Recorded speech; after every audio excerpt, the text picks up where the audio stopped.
Isang maisog na pagbati para sa lahat ng mga Pilipino dito sa Malaysia at sa lahat ng mga Pilipino sa buong mundo na nanonood sa ating live streaming na nagtitipon at nagdiriwang ng Araw ng Kalayaan.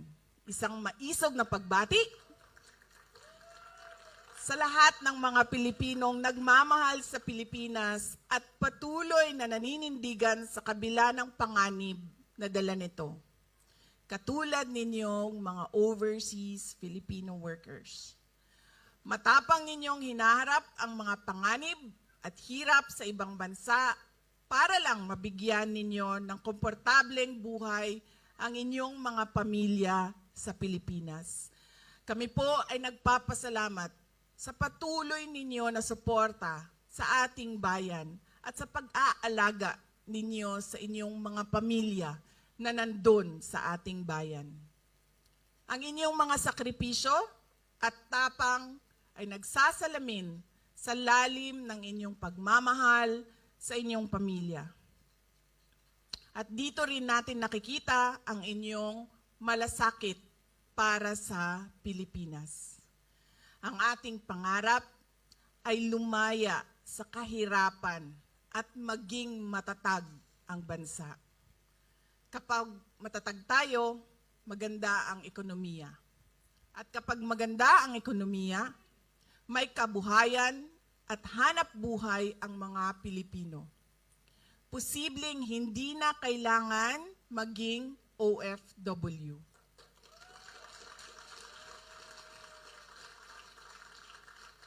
Aalis lang po tayo sa ating bansa, hindi dahil sa pangangailangan, kundi dahil sa kagustuhan.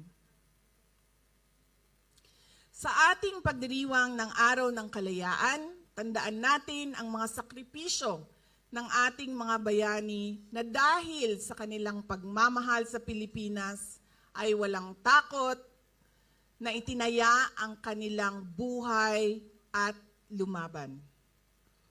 Paalala rin ang araw na ito na ang kalayaan ay makakamtan lamang natin kung tayo ay tunay na nagkakaisa. Dahil sa ating pagkakaisa ay nagkakaroon tayo ng lakas, ng determinasyon, ng tapang, ng kaisog. Gayunpaman, sa ating pagkakaisa ay nalalantad ang mga interes na salungat sa interes ng mga Pilipino. Nabubunyag ang tunay na kulay at nalalantad ang kanilang pagbabalat kayo. Gamit ang dahas at hiram na kapangyarihan ay papahirapan nila tayo. Ang dinaranas ngayon ni Pangulong Rodrigo Duterte ay konkretong halimbawa nito. Alam niyo po, meron na po akong mga nakilala sa iba't ibang bansa dahil sa trabaho ko, mga dayuhan. Dahil sa trabaho ko bilang isang Vice President at dating Education Minister. At sa mga nakausap ko, lahat sila nagsabi, it is unthinkable for a government to surrender its citizen to a foreign power. Yan ang eksaktong sinabi sa akin ng isa sa mga nakausap ko. Tapos, lingo-lingo siya, pero sa Pilipinas, napakadali na ibigay ninyo ang inyong former head of state. Kaya ako man ay, kahit hindi anak, kahit sabihin na lang natin, karaniwang mamamayan, nahihiya ako sa ginawa natin sa ating dating Pangulo.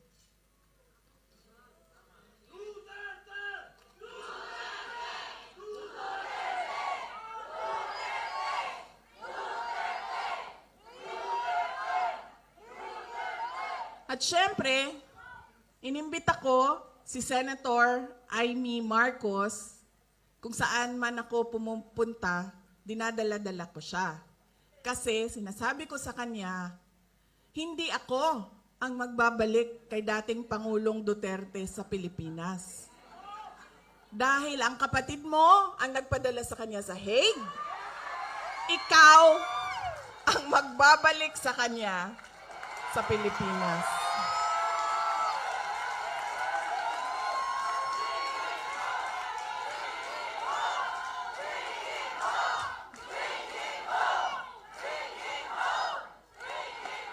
Di ba? Ako ba din naghatod sa iyaha dito? Dili man. Di ba? O, di iyahang igsuon man, di ikaw ang magbalik ana dito sa mua sa Davao. Oh. Kaya dala-dala ko yan siya lagi, kahit saan ako pumunta. Kasi alam nyo, bakit? Kahit saan din ako pumunta, lahat ng Pilipino nagsasabi, iuwi mo sa akin. Sinasabihan ako, kahit nung bata sa kampanya namin sa Manila, maliit na bata na pagbaba ko sa stage, mukha siyang mga 8, 9 years old. Sabi niya sa akin, ibalik mo si Tatay Digong. Ha? Bakit ako? Ikaw! Diba? Kaya dala-dala ko yan siya. Kahit saan. Para siyang naka-hostage. Bibitawan ko lang yan siya kapag si dating Pangulong Duterte ay nabalik na sa Davao City.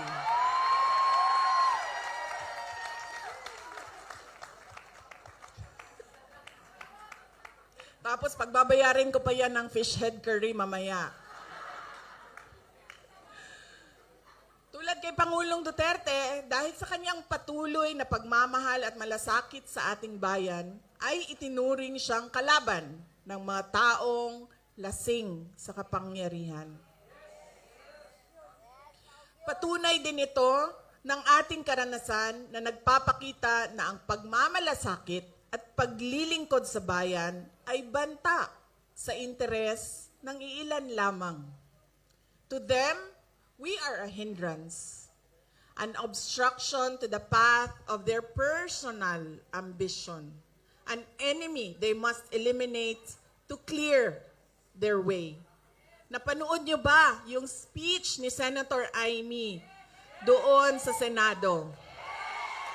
Yun po ang kabuuhan ng explanation ng sinasabi ko. Hindi ko po napanood, pero panoorin niyo. Marami ang nagsabi sa akin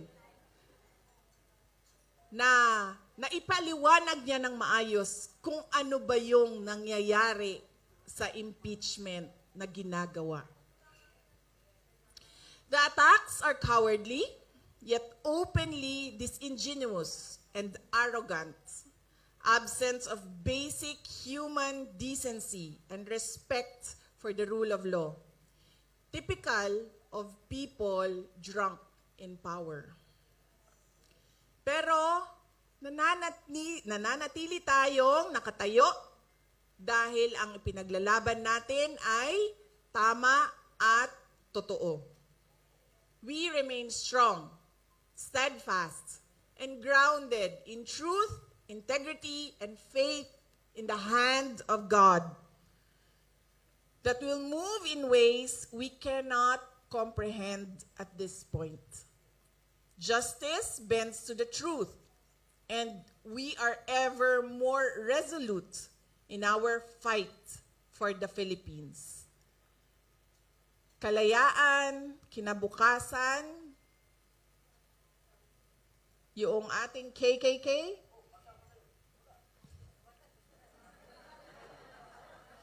kasaysayan, kalayaan, kinabukasan. At naniniwala akong maipapanalo natin ang laban na ito dahil laban natin itong lahat.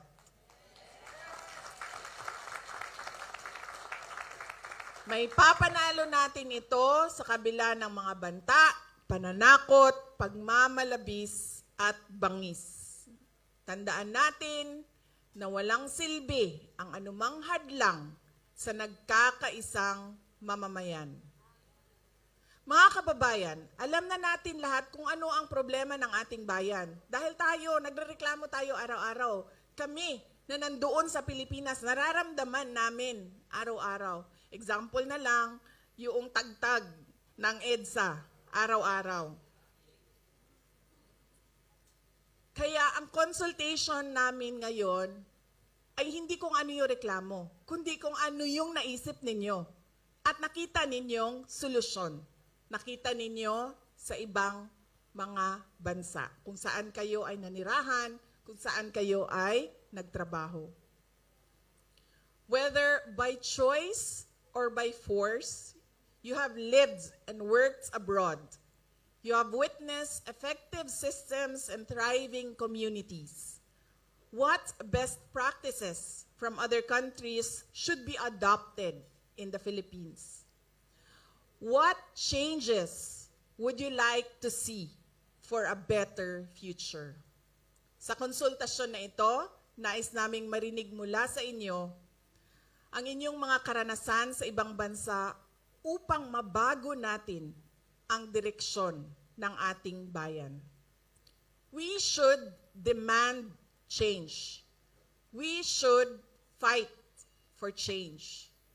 Ang araw ng kalayaan ay maging inspirasyon sana natin para patuloy na maging tapat na mga Pilipino. Tulungan po natin ang Pilipinas, huwag tayong mapagod sa pakikipaglaban para sa magandang kinabukasan ng ating mga pamilya, lalong-lalo na ng ating mga anak. Huwag nating ipagkunulo ang kapwa Pilipino o isuko ang interes ng Pilipinas. May pag-asa po tayo.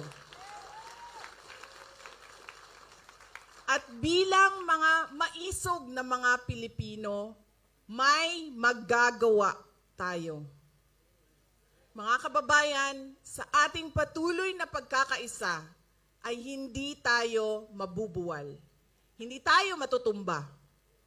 Hindi tayo mapapabagsak. Maligayang araw ng kalayaan, Pilipinas. Ang lahat ng ginagawa natin ay para sa Diyos, sa bayan, at sa bawat pamilyang Pilipino. Syukran.